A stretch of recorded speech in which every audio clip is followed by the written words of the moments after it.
এবং উদ্ধারকর্তা যীশু খ্রিস্টের সর্বশ্রেষ্ঠ অতুল্য নামে সবাকে জয় মেসিয়া। আজকে দিন 12 জুন, দিন মঙ্গলবার 2024। আজকে আমরা যে বচন পাঠ করব, যে বিষয় শিখবো, এসে তিনি একজন মা। আসো আমরা দেখি পবিত্র শাস্ত্রের বিষয় কি আমরা পাঠ করবো। যিশয়া 66:13। আসো আমরা পাঠ করি।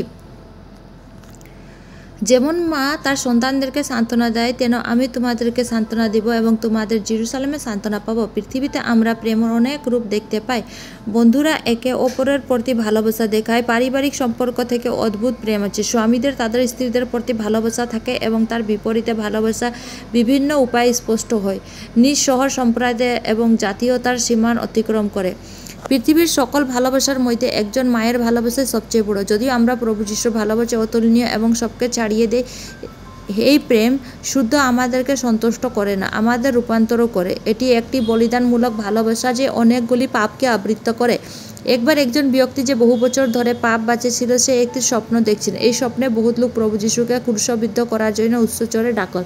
তাদের মধ্যে একজন ব্যক্তি যিশুর প্রতি সবচেয়ে নিষ্ঠুর আচরণ করছিলেন। তিনি যিশুকে ক্রুশবিদ্ধ করার জন্য লম্বা ধারালো পেরেক এবং হাতুড়ি আনেছিলেন। তিনি যিশুর প্রতি রাগ ও ঘৃণাতে পরিপূর্ণ ছিলেন, কিন্তু প্রভু যিশু তার দিকে অপরিসীম ভালোবাসা মমতায় তাকালেন এবং মৃদু কণ্ঠে তাকে বললেন, বস, আমি তোমাকে ভালোবাসি। তবে সে নিষ্ঠুর মনে একটু নরম হলো না। ক্রোধে ভরা তিনি ক্রুশকের দিকে যিশুর হাত প্রেরক হয়েছিলেন। পুরো শক্তি দিয়ে রক্ত বাইর হলো, কিন্তু সৈনিকটি তার হাতুড়ি পেরেকের উপরে মারতে থাকে এবং তাদের আরও গভীর নিয়ে যায়। কিন্তু যিশু সম্পূর্ণ শান্তভাবে তার দিকে তাকিয়ে বলতে থাকলেন, আমার ছেলে, আমি তোমাকে ভালোবাসি। কিন্তু লোকটি প্রভু যিশুর পায়ে পরকে চালাতে থাকে, কিন্তু প্রভুর উপর থুতু দিলেন এবং তার দাড়ি টানে বাইর করলেন। কিন্তু প্রভু বলতে থাকলেন, আমি তোমাকে ভালোবাসি, আমার পুত্র। যে স্বপ্ন দেখছিলেন, যে স্বপ্ন থেকে হঠাৎ জাগে উঠল এবং নিষ্ঠুর ব্যক্তির পরিচয় জানতে চাইছিলেন। তিনি প্রভু যিশু ক্রুশবিদ্ধ করছিলেন এবং তিনি তার হাতসার জন্য তিনি দেখতে পেলেন যে তিনি অন্য কেউ নাই। তখন তিনি বুঝতে পারলেন যে তিনি সেই ব্যক্তি যিনি এত নিষ্ঠুরভাবে প্রভু যিশুকে তার পাপড় সাথে ক্রুশবিদ্ধ করছিলেন। যিশুর অতুলনীয় ভালোবাসায় তিনি বিস্মিত হয়েছিলেন। তিনি যখন বুঝতে পারলেন যে তিনি তার নিষ্ঠুর কর্মের দ্বারা যিশুকে কতটা কষ্ট দিয়েছিলেন, তখন তিনি গভীরভাবে অনুপ্রাণিত হয়েছিলেন। সেদিন তিনি অনুতপ্ত হন এবং তার পরিত্রাণের দিন হিসাবে পরিণত হয়।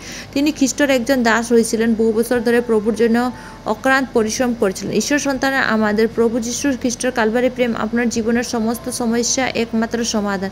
সেই ভালোবাসা আপনাকে একজন নতুন মানুষে রূপান্তরিত করতে পারে। একটি নিঃশ্বাস প্রেম যে পাপীদেরকে পরিত্রাণ দেয় এবং বিশ্বাসঘাতকের কাছে সে ভালোবাসা একজন মায়ের ভালোবাসা ছাড়িয়ে যায়। ধ্যান করার জন্য সন্ধ্যার জন্য যে শুক্ল হয়েছে জিরিমিয়া 31:3। আসো আমরা পাঠ করি পবিত্র শাস্ত্র আজকে কি কয়।